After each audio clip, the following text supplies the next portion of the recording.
Welcome to ShovelTalk, a podcast for economic developers. From your friends at the Golden Shovel Agency. Hello, everyone, and welcome to another episode of ShovelTalk. I am one of your hosts, Bethany Quinn. I am the Vice President of Strategy and Content Development for Golden Shovel, and I am joined today by my lovely co-host, Amanda, who is going to tell us where in the world she is as well. So Amanda, take it away. Yes. So as you probably heard last time, I've been in Mexico for the last about 3 months. I was in San Jose del Cabo, and I just a few weeks ago moved about an hour north of a really neat little town that I learned about while in San Jose del Cabo called Todos Santos. And I'm really excited about it. And I love sharing about it because it actually has a little bit of an economic development twist to it. So there are these towns in Mexico called Pueblo Mágicos. And so they're called magic towns. Sounds way better in Spanish, but they basically are able to apply for this Pueblo Mágico designation from the government. And there's different things that they have to, different requirements they have to meet, like having a certain population, having certain efforts in tourism. But basically, if they are awarded this designation from the government, they get funding to improve infrastructure and promote tourism in their area. So Todos Santos is actually a town that has gotten this designation. It's been really neat to actually be here when they just opened up a new road in the town, and just to kind of see this town, the growth, and hear about the growth from locals and from people I'm meeting, and hear about how much it's changed in the last few years after getting that designation. So there's about 130 towns on this list of Pueblo Mágicos. So I'm really excited to be in one and to kind of see it before it really has its big boom. Tulum is actually a town that has been on the list for quite a while, and so they're saying that Todos Santos is the next Tulum, which Tulum is kind of a hot spot in Mexico for vacationers. So that's exciting, Amanda. That's really cool. So I'll be here for another, actually about almost another week, and then it's off to the next location, which I'm sure we'll reveal on another call. Stay tuned, people. So on to our podcast episode. We're so excited to have Mark Lautman on the podcast today. He is an author, a speaker, and an economic architect. Well, Mark, thank you so much for being here with us today, coming to our podcast from New Mexico. Welcome. You're welcome. Thank you. So I was hoping that you could start by filling people in on what led you to economic development in the first place, because it certainly was not a normal trajectory. In fact, I believe that it began with swimming. Yeah, I guess you could say that. I mean, I got a really heavy dose of kind of goal setting technology as a junior high school student swimming for these two coaches in Seattle. And it turned out that a guy named Lou Tice, who was our football coach at the high school, Highline High School, was kind of the pioneer for a lot of what's in Stephen Covey's 7 Habits of Highly Successful People, where it's techniques for goal setting and visualization and things like that, how to quiet down the subconscious and keep it from sabotaging you, things like that. But these guys were on the cutting edge of how you set goals and how you manage the psychology, your own internal psychology around setting goals. And when we were swimmers, and we were swimming twice a day and trying to get swimming scholarships and maybe get on the Olympic team. So it was a serious swimming program, and they just basically taught us cutting edge technology for setting goals. But back in 1966, nobody was doing this stuff. And then the other thing was a visualization. The first step into economic development was in college. I was taking economics. I wanted to be an economics major. The math got too hard. So I switched to architecture because I could draw. And as I got further into the architecture program, I realized that on the urban planning side, they're doing all this work around land uses and street grids and what the streetscape should look like. And architects in general have this idea that it's pretty arrogant, that you can change how people behave by redesigning the space that they're in. And so was sitting there in a class one day, listening to all this urban planning stuff in a studio. And I was wondering why, if you're going to go to the trouble of figuring out what the land use mix is, why wouldn't you also take a crack at trying to figure out what the economy should be that's going to have to amortize all this stuff that you're going to build? And one of the professors said, yeah, it's an interesting idea, but they do that over in geography, with economic geography. But that was the first time I thought, they're missing something here. Why couldn't you design the economy that you're going to need for all the people that are going to live there? And it wasn't until later that after coaching swimming and running, I had my own construction company and did some other things. And I did this exhaustive analysis of myself. I literally spent 6 months on a deep dive introspection of, I did stuff like make a matrix with all my interests across the top on the x-axis. And so where interest and skill intersects, is that a job? Eventually, I ended up focused on this economic development business. Somebody said, they have these jobs where cities hire you to go in and fix their economy when a plant leaves or things aren't working right. And there are these organizations that'll hire you to fix the economy. Well, looks like interesting. It scored the highest of anything I'd looked at. And Nice. Then I went out and I said, well, I better figure this out, because most of the time what I thought the job was really different than what it was.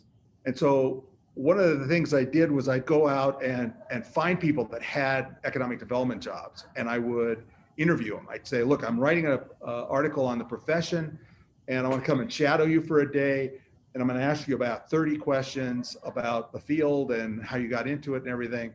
As I did that, I just got more and more convinced that this was a really good thing for me to be doing, and that I might actually be able to do it and be successful.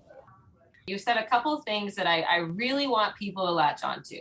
So in your own personal life, for one, it really started with goal setting. It started with reflection, taking that time. And I think what really stood out to me when you talked about that spreadsheet, because that's something most people don't do, is that you got out of systems 1 thinking into systems 2. You got out of those emotional responses and those heuristic shortcuts, those biases that inform our decisions every day. And you forced yourself to actually do the analysis. And I believe as you go into your work experience, that's something people are going to see a common thread for.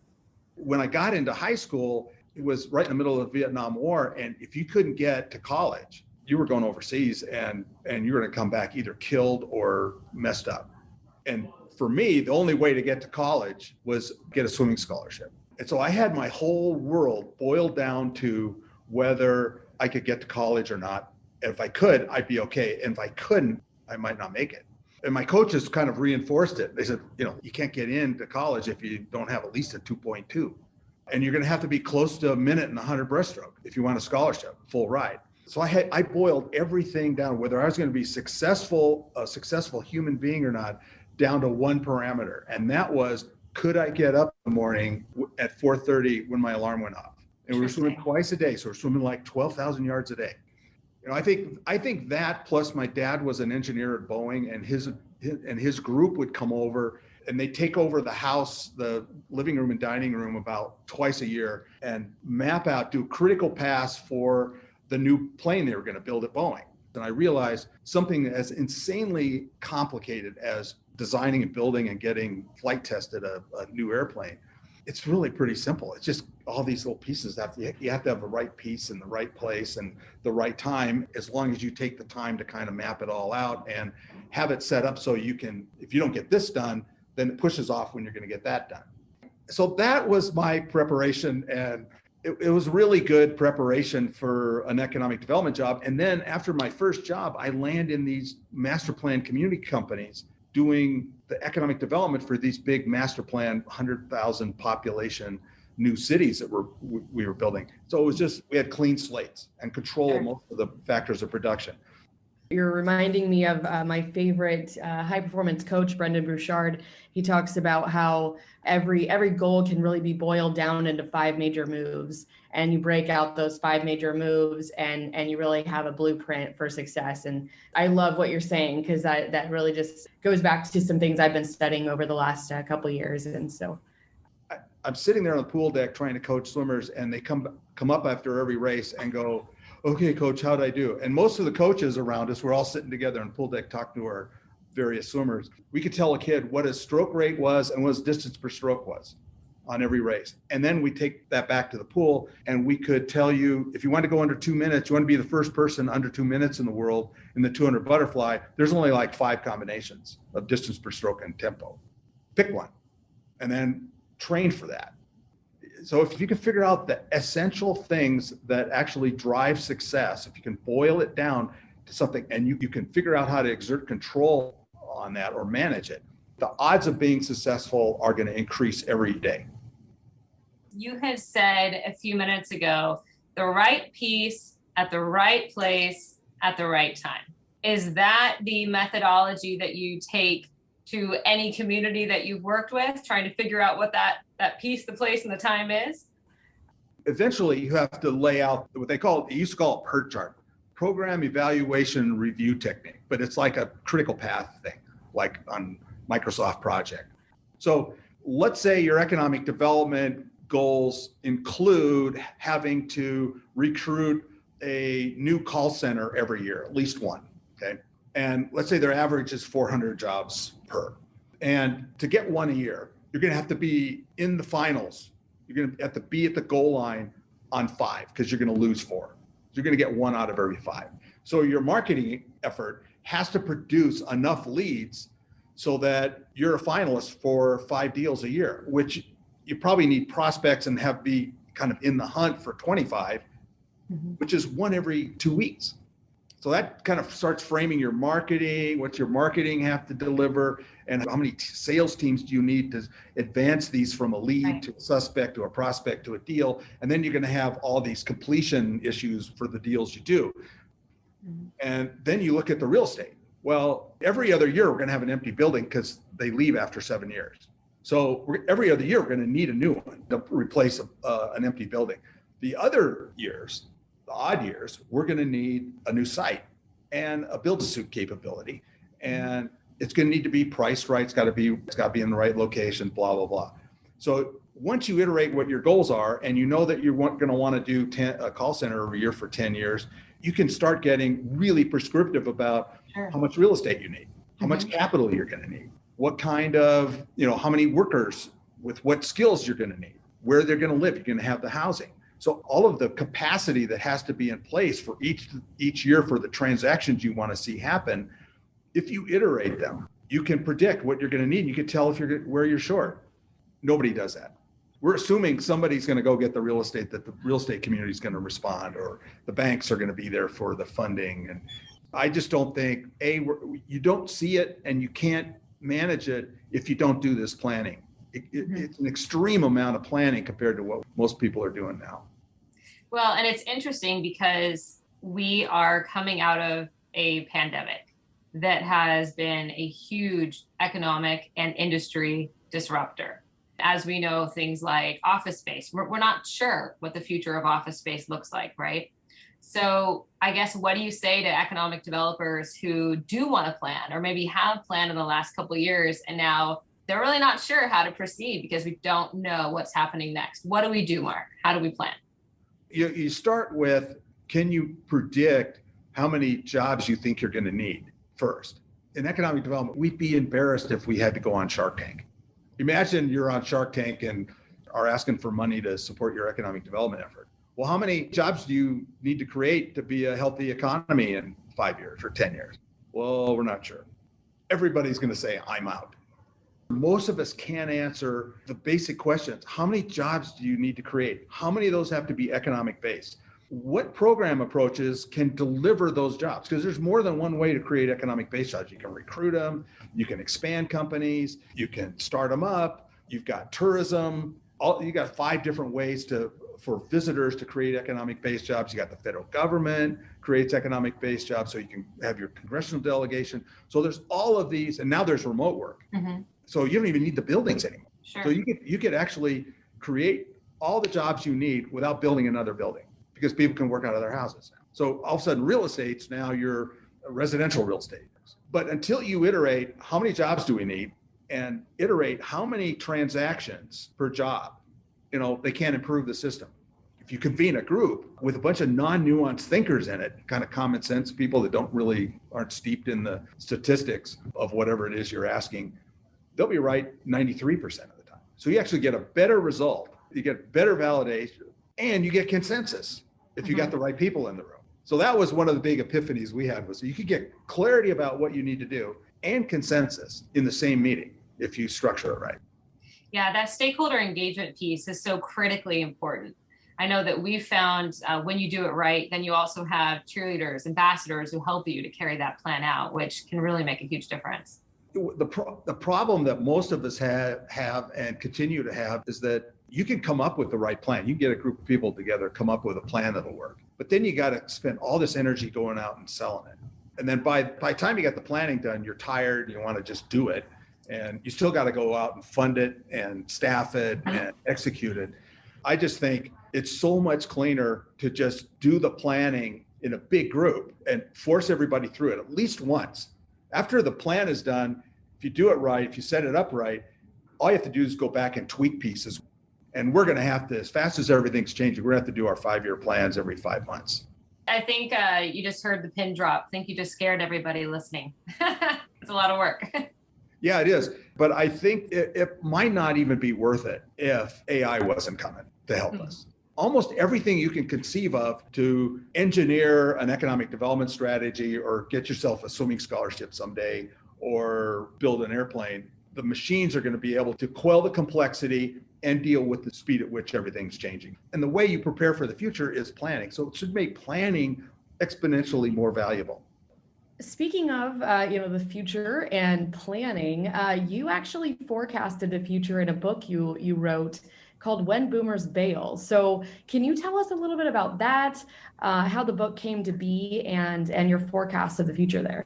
So the book is about inverted labor supply reality that was predictable 10 years ago, 15 years ago, really.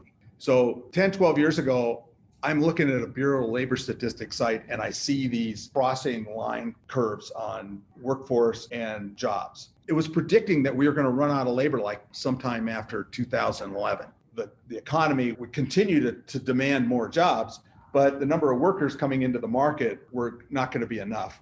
My generation was the first generation in human history not to have enough kids to replace ourselves. So when boomers leave and this small class of unprepared come in to take our places, there's a workforce shortage. That was the scenario that I saw. And then I went over to the Sandia National Laboratories here in Albuquerque and found a couple of physicists that were working in a group called the Advanced Concepts Group, working on complex systems. I asked Jerry Jonas, who's the head of this thing. He'd been the head of the Star Wars program for Reagan. Anyway, I go, hey, Jerry, is this scenario, this workforce shortage thing for real? And he goes, yeah. He said, you just broke the code, man. The Department of Energy has 188,000 employees in 43 three-letter agencies, and 70% are eligible to retire in 3 years. And we don't have a plan. That's what led to starting up this think tank. How does this shortage of labor change the physics of the site selection business? As soon as the book came out, we had the Great Recession underway. So it was like, Lautman, you're trying to tell us the problem with economic development is we're running out of labor and we have 14 million of our countrymen out of work? Give me a break. The reason you hire people like me to come in and put together an economic development program is to create more jobs. And all of a sudden you realize, what if you're full employment?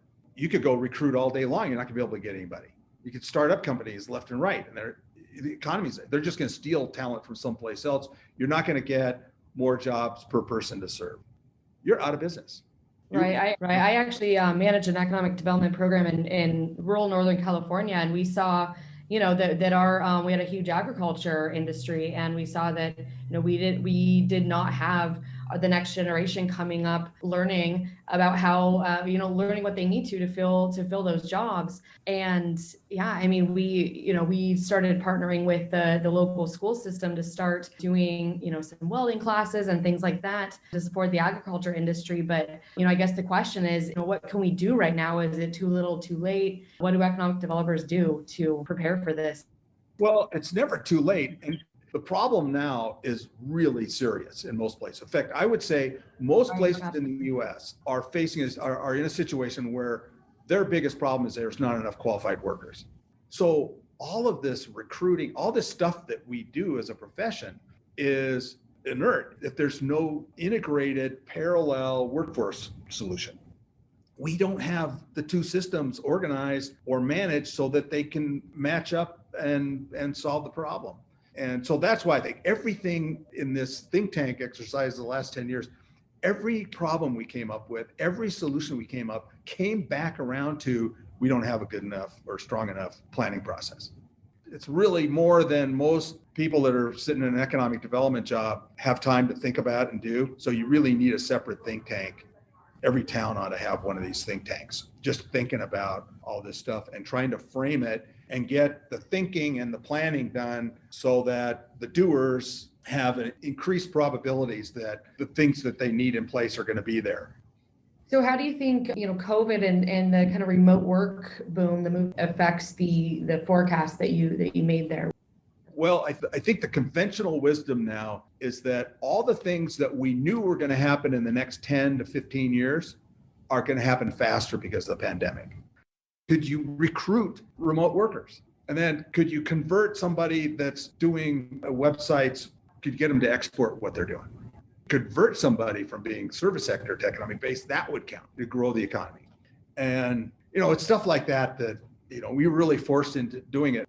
We've almost been forced into focusing on remote worker attraction. And so you think that actually could start to maybe help this issue that's been forecasted? Well, this brings up another issue that we think is a problem.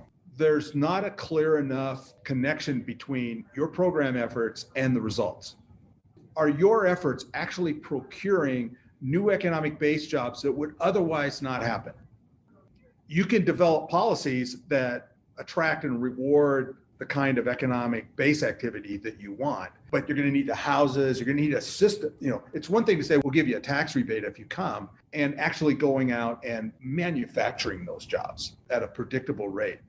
We think economic development efforts could and should be more prescriptive and more on the procuring end, where you case manage the thing all the way through, and you can say with certainty that those jobs would never have happened had you not run the program.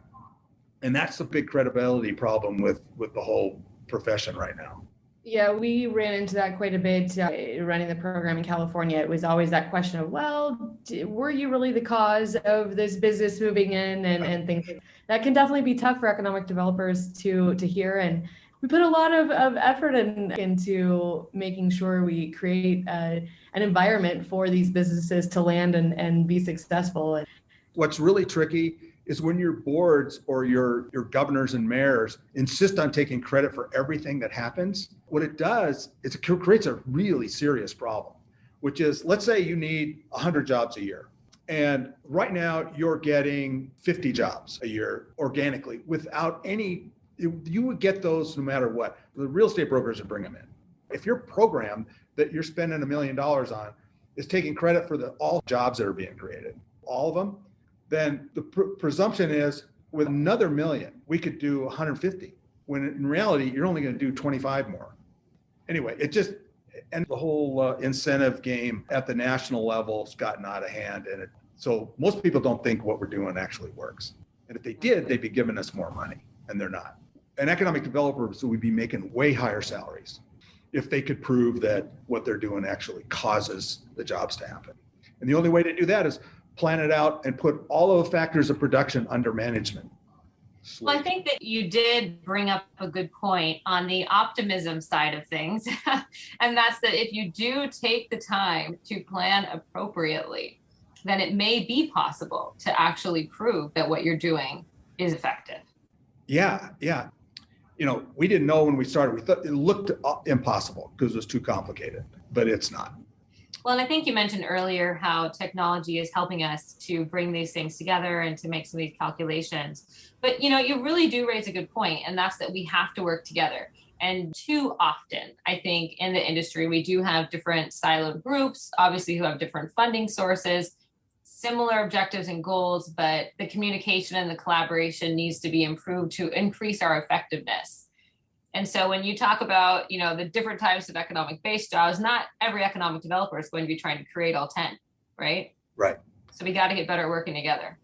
Yeah, and I think it's just if a community can decide that it wants to manage all of its economic development efforts, because economic development, not just about the economic base or manufacturing, and then you have all these services that the community needs, and they create jobs too. So that's part of economic development too. And if you just consider it all one thing, and then you let these programs just go out and claim they're doing it all, and you don't force everybody to use some common metrics, then what you end up with is this situation we're in now, where you have all these little programs competing with each other for a shrinking pie.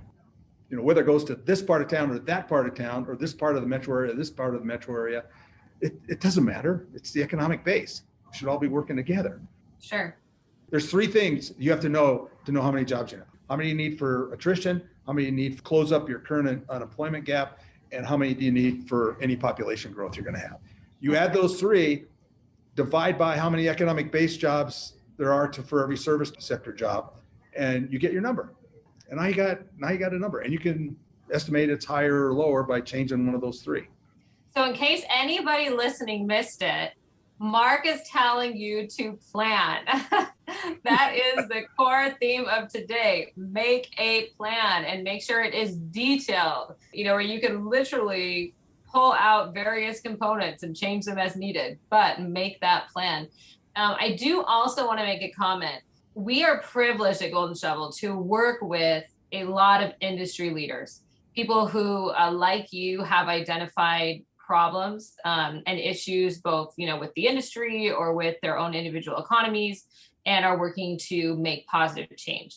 So one of the things that we love is hearing ideas and hearing insight. So, as Mark mentioned, there is a lot that does need to change, that, we need to continue to improve. Every industry does.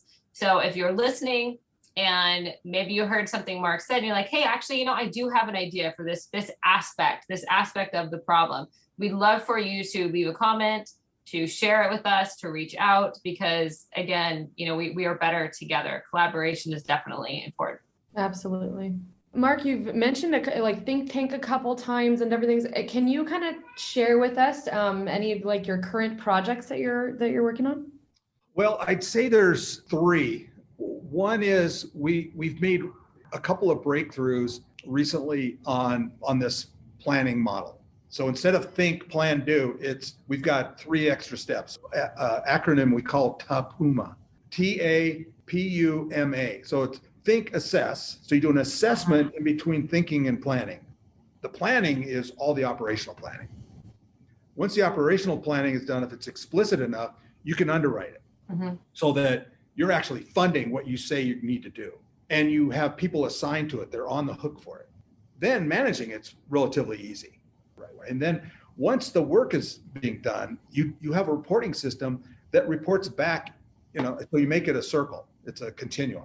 So the thinking on the front end is informed by the planning, by the accounting that you're doing.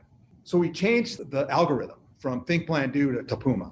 The second thing we did was we completely reframed the whole economic development game into an apparatus. So instead of an EDO doing the recruiting and BR&E, and then the Convention and Visitors Bureau doing conventions, and somebody doing tourism, the Hotel Motel Association, and the ski industry doing the tourism, and the universities and doing tech transfer, and somebody else doing an accelerator, and having a remote work. Instead of all the stuff being scattered around, you organize it like a mutual fund, where you have different program efforts that create a given number of jobs every year, and then you watch and see how they do. And if they're not performing, you take resources and put them someplace else, but you manage it as a whole. So new algorithm, new framework, and then a calculus that organizes all this data, pulls it together, and allows you to run what-if scenarios.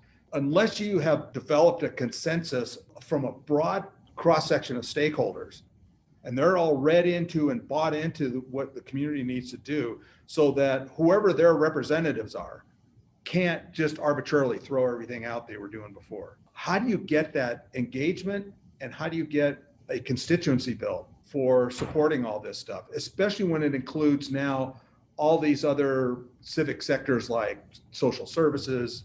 Because look, most communities are actually in a situation where if they can't mine talent out of their hard to employ, chronically poor population, they're out of labor. Mhm. So all of a sudden, getting people out of poverty is now an economic development strategy. Because if you're a business person in town, you need more money coming into your store. So you need more people with spendable income. So you need more people that are working. And you need more workers. Mhm. So where are you going to get them? Your poverty problem will cure both. If you're in the business of getting people out of poverty, you can't do it without jobs. So they need economic development just as bad as we need them. First time in history. That's another outcome of this thing that I don't think anybody's really thought about. So getting people out of poverty is not just a good humanitarian, nice thing to do, fair thing to do. It's an economic imperative now. So building this constituency, it's not just the business people anymore. You got to have everybody involved. But if you get everybody in a group to go through this, you end up with everybody on the same page with the same framework. You've got a whole bunch of people clued in, and you got a framework, and you got a chance of getting all of this stuff under management. The second thing is we actually got a minimum viable program model for this remote work business. And it's all automated. So it's all online. We can go into almost any community and start creating jobs within about 6 weeks. The other is the Opportunity Zone Fund program. So one of the first programs that spun out of the lab was a company we call Invest US. We've extended it to opportunity zones and have an Opportunity Zone Fund. And we have a structured finance team, financial management team that's top-notch Wall Street folks managing it and are able to help a community figure out what to do with their opportunity zone. The problem is the program's really simple and it's really compelling for someone that has a capital gain that they want to shelter income from. So if you get a big capital gain, you could take that gain and put it in an opportunity zone fund. That fund invests in projects in an opportunity zone, and over a 7-year period, the basis for all the tax liability reduces to almost nothing. And any money you make off of that investment is not charged capital gains down the road. So the return on investment goes from 10 or 12% up into the 30s and 40s. And the problem is you've got to make sure that the money you're investing in the zone is going into a good project. So you need all the due diligence and all the financial security around, is it a good project? And then there's the presumption that it's an opportunity zone. Well, opportunity zones are places that haven't had any economic traction. Well, there's a reason for that. They have problems. And so you need to have, in order to get good projects into opportunity zone, the zones have to be well planned. The community that zone's in or nearby has to have their act together. So you need the planning, you need the financial deal structuring, and then the downstream know-how and fiduciary capabilities to manage an investment fund.